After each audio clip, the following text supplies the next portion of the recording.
Donc, merci d'être venu. Non, vous m'entendez, c'est bon. Donc, je vous présente Claire Favant, notre cher auteur préféré, qui nous a fait l'honneur de venir aujourd'hui pour cette troisième ou deuxième interview. Non, c'est la deuxième interview des Flingueuses. Voilà, interview à bout portant. Donc, je vous présente Geneviève, la flingueuse en chef. Je vous présente Sylvie, donc Épiphanie, de son nom de flingueuse, et Ophélie, voilà, qui vont mettre notre Claire à la question. Voilà Claire. Donc, tu sais que c'est une interview à bout portant, donc je les laisse faire. Merci, tu sais que j'ai pas lu les livres, moi. Juste, si vous avez bien éteint vos portables, comme on est filmé, que ce soit pas... Merci Sandrine, merci de nous avoir invités, merci à la mairie et à ses représentants aussi de nous recevoir aujourd'hui. Et merci à Claire d'avoir accepté ce challenge de se faire flinguer en direct à la COP. Ça fait vachement intéressant. Voilà. Alors, Claire, je vais te présenter brièvement. Je ne vais pas faire le fond de dire ton âge, je vais juste te dire qu'on a 10 ans d'écart. Ces messieurs dames feront le calcul par eux-mêmes. Tu es parisienne, tu travailles dans la finance. Je ne sais pas si ça te rend sympathique, mais tu travailles dans la finance. La petite finance, c'est plus sympathique là, non? La petite finance. Tout de suite, ça fait tout mignon. Et puis tu passes ton temps libre à écrire notamment du roman noir, voire des romans très noirs. Et tout ça, tu le fais au moins depuis 10 ans. Enfin, en tous les cas, moi, ça fait à peu près 10 ans que je te suis. Pour compléter cette petite bibliographie, que tu pourras aussi, si tu le souhaites, rajouter des choses, tu le diras. Mais pour compléter, moi, je tiens à dire aussi que tu es mère de famille. Vous comprendrez pourquoi je dis cela un peu plus tard dans l'interview. Outre tes romans, 7 romans à ton actif pour l'instant, tu as aussi collaboré à des recueils de nouvelles, des choses participatives. Un premier avec des jeunes auteurs chez ta première maison d'édition, les Nouvelles Plumes. Des auteurs qui, pour la plupart, maintenant sont comme toi reconnus. Et puis, 3 autres, ou 4, je ne sais plus, 3 recueils où tu as donné de ton temps, tu vois, et donner de ton temps pour des bonnes œuvres. Voilà. Tu veux bien nous parler de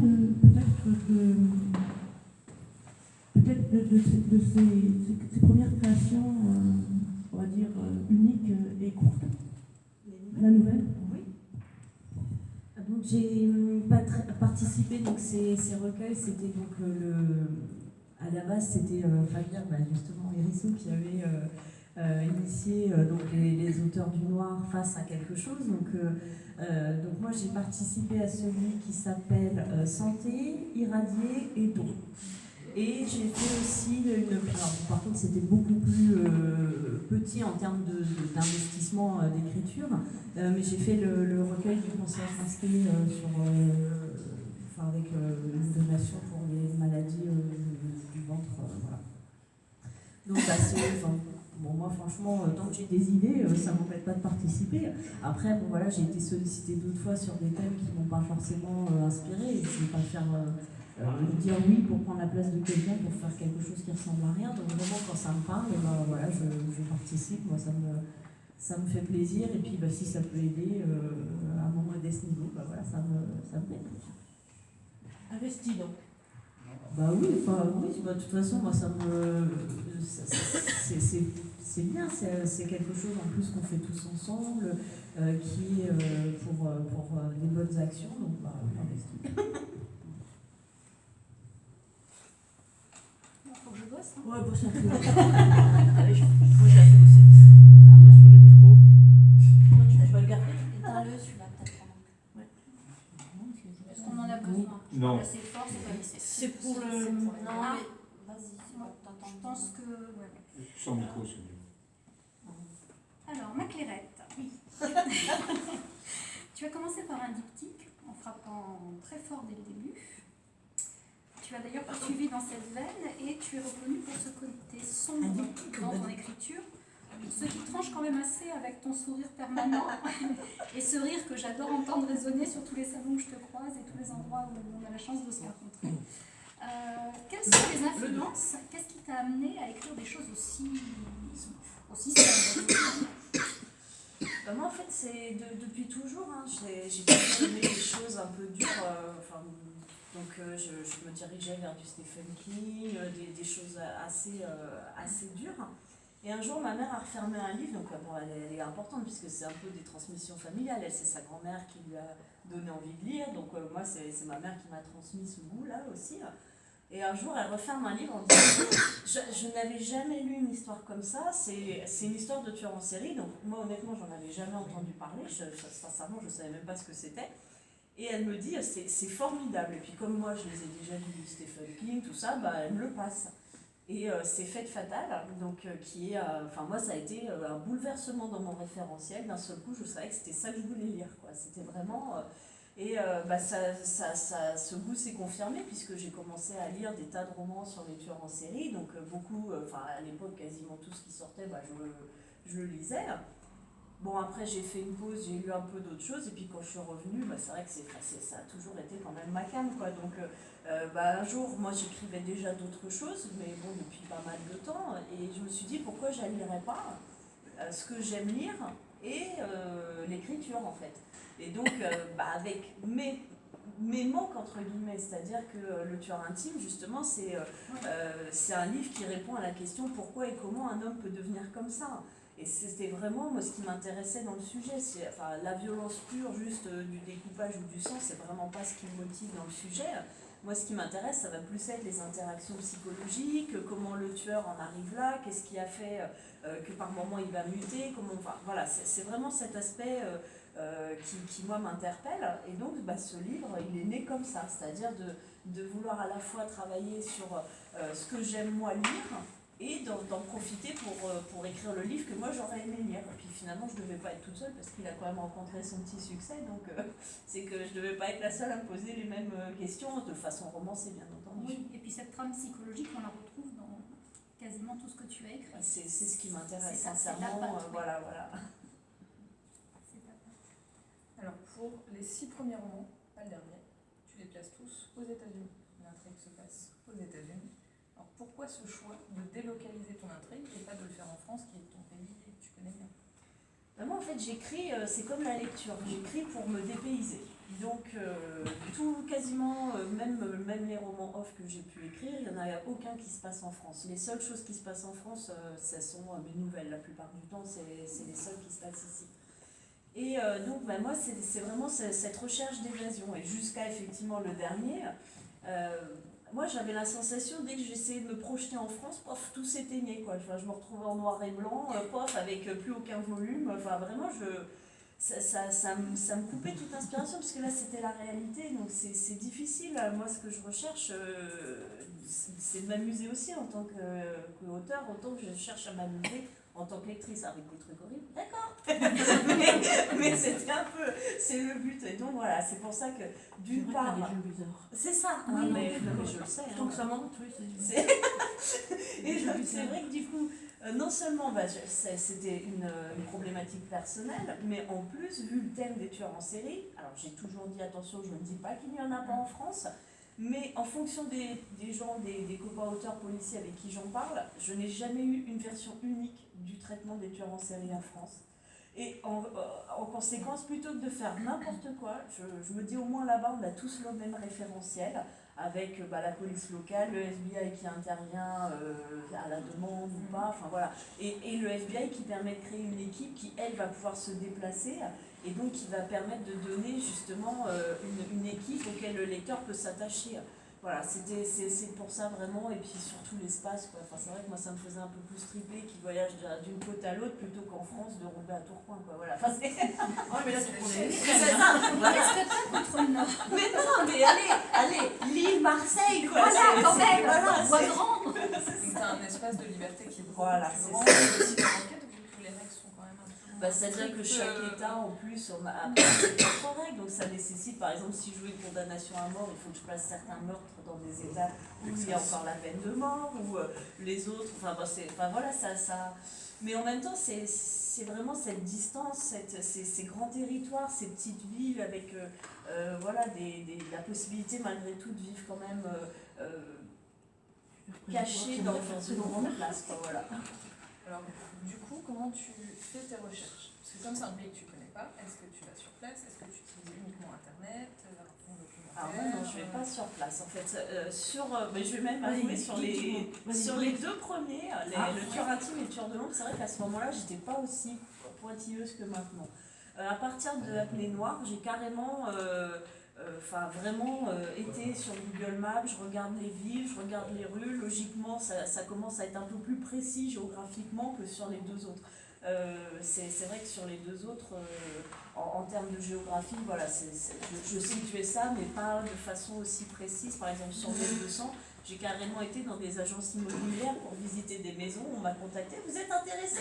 Non, non. Donc pour avoir des décors, parce qu'il y avait peut-être un peu plus de description d'intérieur. Donc voilà, ça me permettait d'avoir une vision un peu plus précise de ce qui se passait.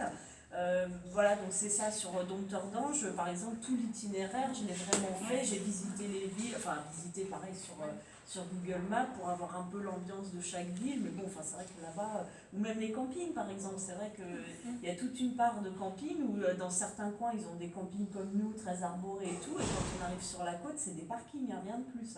Donc voilà, c'était après pouvoir être crédible par rapport à mon histoire. Et de bien situer avec les contraintes des personnages pour que ça puisse se situer dans quelque chose d'envisageable. Voilà, donc c'est beaucoup d'internet, de visites de rues via Google Maps. Parce que quand on lit le livre, on ne se rend pas compte de ce travail de recherche derrière. On a vraiment l'impression que tu connais le coin. Ah oui. Ouais, ça fait très naturel en fait à la lecture. C'est-à-dire, alors si on est puriste, et là en fait je fais très peu de descriptions en réalité, je m'appuie vraiment sur l'imaginaire collectif qu'on a. C'est-à-dire que pour moi, sincèrement, les décors, c'est quelque chose que j'aborde toujours de façon très, très rapide. Et après, souvent, les gens font le travail eux-mêmes. Et donc, c'est vrai que je pense que c'est ça qui facilite le fait de ne pas en mettre trop. Parce que, du coup, les gens, ils ont leur propre idée des États-Unis. Et finalement, ça matche assez bien entre ce qu'on connaît et puis le peu que je mets. Et hop, ça crée le décor. Voilà, moi, je pense que ça fonctionne assez bien comme ça. Et puis, c'est vrai que les gens me disent ça, mais non. Et ce travail de recherche, du coup, ça te prend combien de temps sur la rue? On va dire par exemple, le plus gros travail, ça va être au départ de trouver par exemple la ville, mon point de départ, la ville la plus importante où je vais situer mon intrigue. Parce que pas forcément, il va me falloir certains lieux je sais pas, enfin... Donne des exemples. Sur le prochain, par exemple, là, qu'il y a en cours d'écriture, j'avais besoin d'une rivière, j'avais besoin d'un lieu qui soit près d'une rivière. Alors c'est compliqué parce que l'endroit que j'ai choisi, visiblement, tout est plat.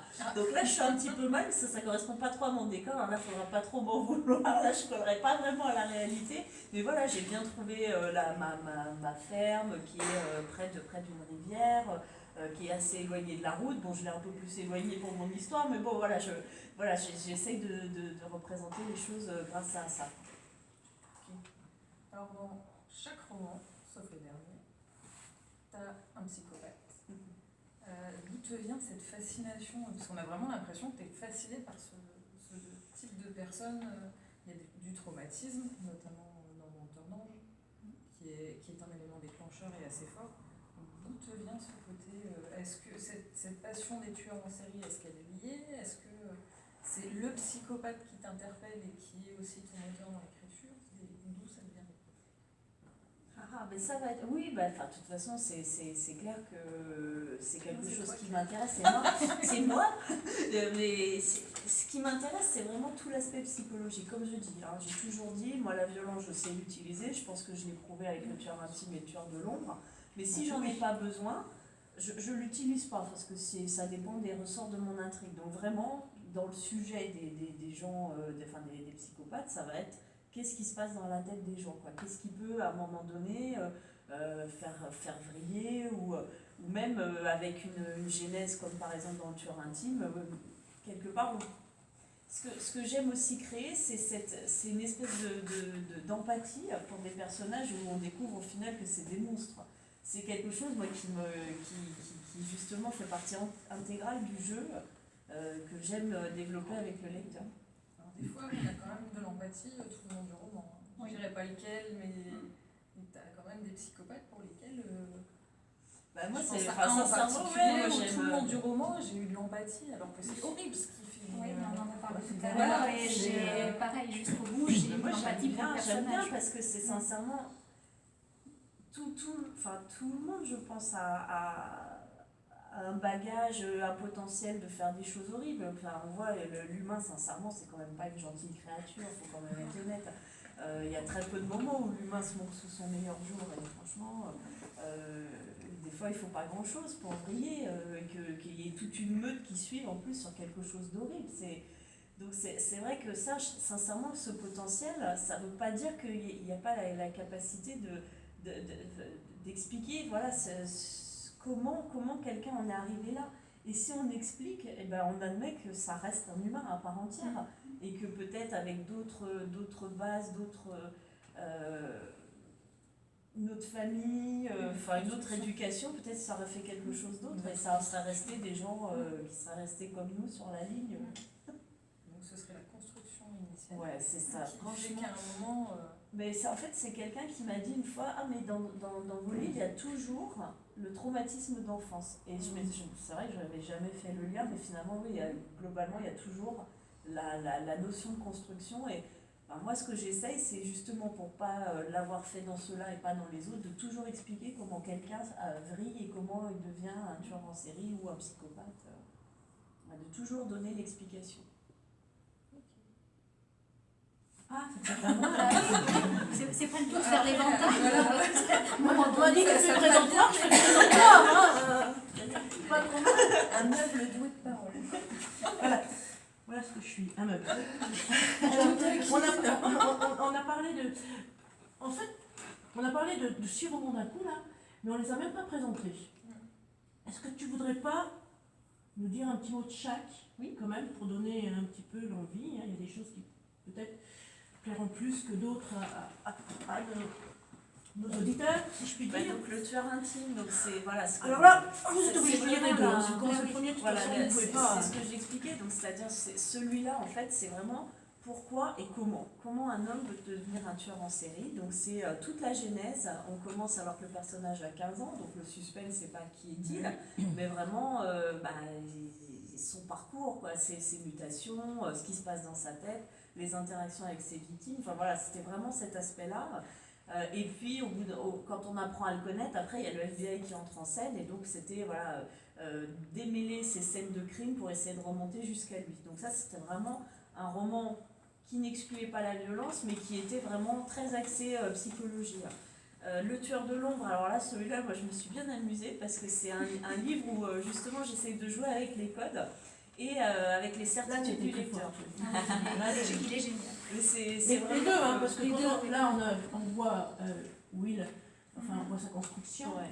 On le retrouve dans ceci, c'est pour ça qu'on dit qu'ils sont liés, c'est-à-dire en fait je me suis dit celui-là sincèrement il aurait pu être autonome avec d'autres personnages, mais réutiliser Will, ça me donnait une dimension supplémentaire, en fait ça me donnait beaucoup plus comment dire, comme une pédale, quoi. Ça me donnait plus de mou pour raconter quelque chose de dur, puisqu'à un moment donné, Will va se retrouver face à quelqu'un qui est pire que lui. Et donc de savoir que cet homme-là, vu ce qu'on voit de lui dans le premier, se retrouve en difficulté dans le deuxième, ça me donnait voilà, tout un éventail, une palette de choses. Et donc il se retrouve face à quelqu'un de pire que lui, donc on retrouve les personnages du premier avec leur trauma, donc ça vient compliquer encore l'histoire. Voilà, donc c'est un livre qui joue beaucoup sur les codes. Donc après c'est Apnée Noire. Oui. Donc Apnée Noire en fait, voilà. Apnée Noire en fait, celui-là c'était l'envie de... clairement en fait c'est vrai que ça fait référence à un livre de Maxime Chatham, enfin moi à l'origine, celui où dans L'âme du mal, où les meurtres reprennent à l'identique. Donc voilà, c'était, on va pas dire une fanfiction, mais pas loin. Donc ce livre-là, c'est un meurtrier qui est arrêté, exécuté. Pourtant, les meurtres reprennent à l'identique. Donc, est-ce que c'est un copycat? Est-ce qu'il y a eu un loupé par rapport à la première enquête? Qu'est-ce qui fait que, alors que malgré tout, le tueur a été pris en flagrant délit et pourtant, rien ne manque sur les nouvelles scènes de crime. Et donc, ça me permettait aussi de jouer avec un duo d'enquêteurs. Donc, une fille du FBI donc, qui a été à l'origine de la première arrestation, qui doit collaborer avec un flic local qui est une vraie épave, et tous les opposent. Donc voilà, ça me permettait de jouer un peu plus sur un ton léger quand ils étaient face à face, sur une opposition qui était plus reposante, on va dire, que là, sur ces deux-là, quoi. Donc Miette de sang, alors là, c'est vraiment un personnage que j'avais envie de travailler. C'est l'enquêteur Danny, donc qui est une personnalité totalement atypique, donc il vit chez sa mère, il est une mère castratrice, donc Tu le présentes comme un raté, ah un bah vrai loser. mais non, alors oui et non, c'est-à-dire qu'en fait il a un parcours qui est enfin raté, oui, mais lui en fait il est surtout c'est soumis quoi, il est soumis parce qu'en fait sa mère voilà l'empêche de vivre sa vie, elle a toujours empêché qu'il puisse s'émanciper, il arrive au boulot, tout le monde se moque de lui, il est harcelé, il va faire la police en ville, on se fout de lui et c'est ce qui est ses ordres, tout le monde s'en fout. Donc c'est vrai que c'est un personnage voilà, que je voulais très soumis, qui un jour se retrouve face à une affaire qui est sa chance en fait de s'affirmer en tant qu'adulte aux yeux de tout le monde. Et donc il va s'acharner parce que voilà, c'est sa seule chance de s'affirmer et de gagner quelque part les galons qui vont lui permettre d'avoir le droit de vivre une partie de sa vie qui pour l'instant il s'est toujours interdit de vivre. Et donc voilà, tout le livre tourne autour de ses propres limites, c'est-à-dire qu'avancer dans l'enquête, c'est d'abord repousser ses limites, c'est d'abord se sortir de sa soumission, et c'est lui qui est clairement l'articulation de tout le livre, et qui a à la fois ses propres blocages et ses propres chances d'essayer d'avancer. On parle bien. Et comme quoi être têtu n'est pas toujours un défaut. Bah oui, là, il est pas têtu. Alors pour moi, c'était pas têtu dans le sens, il s'acharne, c'est vraiment que c'est sa seule chance. Oui. Là, c'est enfin une opportunité d'une affaire dont personne ne veut, que tout le monde essaye d'étouffer. Et lui qui va essayer d'aller au bout parce que c'est sa seule opportunité quelque part de enfin briller dans cette ville qui le méprise, quoi. Voilà. Alors après, c'est Serre-moi fort, dans l'ordre. Oui. Alors Serre-moi fort, dans Le tueur intime, la première idée d'origine du livre, c'était travailler sur une disparition. Bon, quand on lit le livre, on voit qu'au final, c'est très bref comme traitement du sujet. Donc j'avais envie de retravailler ce sujet-là, avec les impacts sur la famille, c'est-à-dire tout l'effondrement d'une famille à cause de la disparition d'une jeune fille. En plus, c'était la préférée par rapport à son frère, donc ce que va subir le frère parce que le désintérêt de ses parents, leur ruine psychologique, et le fait que quelque part il va se retrouver obligé de les porter à bout de bras. Donc ça, c'était vraiment la première constante du livre. Et donc après, c'est vrai qu'il y a un gros saut dans le temps. 20 ans plus tard, il y a un charnier qui est découvert. Et à partir de là, on suit un enquêteur, donc pareil, qui a un beau bagage, puisque en gros, presque le jour où il prend l'enquête, il vient d'enterrer sa femme. Il est en conflit avec ses enfants, donc voilà, il a un bagage lourd. De toute façon, c'est aussi ce que j'aime, de créer des personnages abîmés. Et lui, en fait, en essayant de remonter à partir des victimes vers le tueur, donc ce qu'on appelle la victimologie, et il va se retrouver à un moment donné pris au piège et dans une situation assez compliquée, quoi. Et Oh, c'est bien. donc en fait, là, c'est un livre sur... alors, c'est un livre qui est né après les attentats. Donc, c'est un livre qui, pour moi, était une réflexion sur l'endoctrinement. Alors, moi, j'aborde jamais de façon directe l'actualité. Donc, c'est un livre, en fait, qui se passe, pareil, aux États-Unis, avec un homme qui est accusé, alors qu'il est innocent, ça on le sait dès le départ, il est accusé du meurtre et du viol d'un enfant, ce qui fait que dès qu'il arrive en prison, il est quasiment immédiatement dénoncé par les matons, en fait, qui, au lieu d'assurer un minimum d'ordre et de discipline, en gros, le jettent en pâture à ses codétenus. Et donc il va vivre l'enfer pendant 5 ans, ce qui fait que quand à un moment donné, enfin, le vrai tueur est arrêté et que lui est reconnu innocent avec toutes les excuses, oh pardon, pardon, lui en fait il a vrillé, quoi. Il est devenu fou, il est devenu quelqu'un de terrible qui décide de se venger. Donc il va enlever les enfants de ses ennemis les plus emblématiques pour en faire des tueurs. Donc c'était vraiment tout l'aspect, comment on peut arriver à transformer, alors là c'est des enfants, donc quelque part je dirais c'est horrible, mais ça va être encore plus facile, puisque là il y a tout un espace vierge à transformer, mais c'est vrai aussi pour des gars qui étaient pris en train de boire de l'alcool 3 mois avant de se faire sauter au nom d'Allah dans le métro, voilà, donc c'est des choses, voilà, qui sont comment on peut arriver à transformer des esprits, comment on peut arriver à presque à rebooter la machine et à implanter autre chose. Et donc voilà, alors d'abord il y a toute cette partie donc comment dire, d'endoctrinement des gamins, et puis à un moment donné il y en a un qui réussit à prendre la tangente, et donc après c'est lui qu'on va suivre. Mais sauf que est-ce que la rédemption est possible pour des gens qui ont vécu et fait des choses aussi horribles? Est-ce qu'on peut s'en sortir? Est-ce qu'on peut reprendre le cours d'une vie normale? Ça c'est pareil, du coup c'est une partie très actuelle de ce qui se passe en ce moment. Est-ce qu'on peut vraiment redevenir quelqu'un de totalement normal quand on a vécu et fait des choses comme ça? Comme j'ai un peu les choses établies, je vais donner la parole au public sur ce que vous venez d'entendre, si vous avez des questions. Oui, moi j'en ai deux. Ah, Parce que vous abordez des sujets qui sont très difficiles, hein, vous abordez des questions psychologiques de tous ces psychopathes, etc. Donc ça déjà, la psychologie, c'est quand même une science qui n'est pas exacte déjà, mais qui en plus est très compliquée. Bon, la première question c'est, travaillez-vous avec des psychiatres, des psychologues, des psys de manière générale? Ça c'est la première question. Et deuxièmement, est-ce que vous travaillez, est-ce que vous êtes en contact avec des criminologues par exemple? Parce que quand vous parlez de tueurs en série, vous parlez là de quelque chose dont on entend souvent parler, mais c'est une affaire un peu de spécialiste. Alors comment faites-vous pour arriver à tisser votre toile dans ces romans? Alors sincèrement, moi c'est un sujet qui m'a toujours intéressée, la psychologie. C'est-à-dire que même par exemple assister à une scène dans la rue, moi j'essaie toujours de lui donner un sens en fait. C'est de la projection en fait, simplement. J'ai lu suffisamment de livres entre guillemets sur le sujet pour avoir une idée de moi ce que je veux raconter. Après ça reste une histoire, hein, je ne me prétends pas ni psychiatre ni criminologue, hein. Sincèrement c'est pas du tout mon point de vue. Les questions ne sont pas malveillantes. Non, mais moi je le dis, hein, sincèrement, ça reste des romans et je ne vais pas prétendre à autre chose. Hein, voilà. Donc moi, si vous voulez, sur par exemple Le Tueur Intime, où là c'est le livre où j'ai le plus quand même creusé l'aspect psychologique du tueur en série, moi j'ai raisonné, en fait, d'abord j'ai créé son trauma.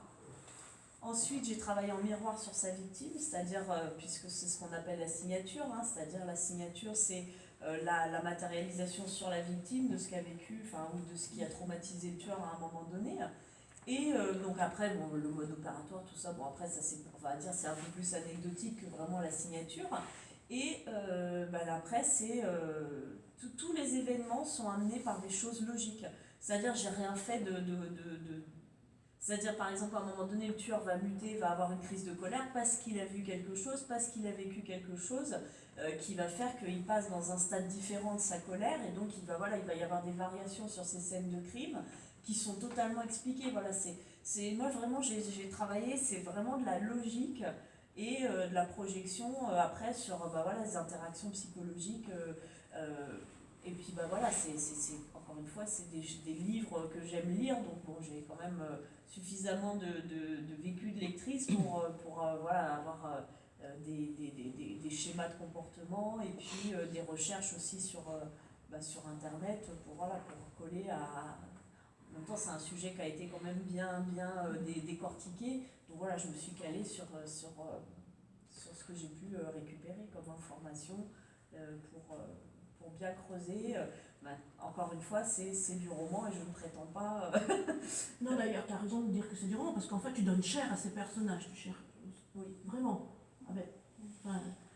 À la fois avec leur comportement et leur psychologie propres, vraiment, tu nous les donnes j'allais dire à aimer, mais tu nous les donnes à aimer. Oui, c'est pas, on lit pas un essai psychologique ou un traité. Il y a cet effet de recul du romancier. Puis je travaille aussi avec la police, des fois, faire des amis qui sont dans la police. Oui. Bah, là, après, ça va être des détails de choses qui peuvent se faire, par exemple, sur des tests ADN, des délais de est-ce que ça, tel délai c'est possible, voilà, des petites choses comme ça. Après, sincèrement, je travaille vraiment beaucoup sur Internet, sur tout l'aspect psychologique, et puis après, vraiment beaucoup de projections, quoi. C'est de se dire, tel événement entraîne telle conséquence, telle mutation chez le tueur. C'est vraiment toute seule, quoi. Oui, donc c'est quelque chose qui m'intrigue, même quand je lisais Patricia Cornwell, etc. C'est que, en fait, le tueur en série, souvent, c'est un personnage qui était abîmé lors de l'enfance. Mais presque systématiquement, ça se conjugue au masculin. C'est-à-dire qu'il y a très peu, je ne dis pas, mais il y a très peu, soit inventés ou dans la réalité, des tueuses en série. Alors, il y en a. Donc, oui, il y en a, mais il y en a peu. C'est généralement, je ne sais pas, une série de maris ou des intimes, mais la tueuse en série qui part faire ses projections violentes sur la société, sur une école, dans un lieu public, même dans les faits divers, c'est très rare. Est-ce que vous, parce que je n'ai pas lu votre œuvre, mais est-ce que vous en avez dans un livre, il y en a. Ah, vous avez créé donc la tueuse en série, et donc ma question c'est, est-ce que vous savez pourquoi Pourquoi les femmes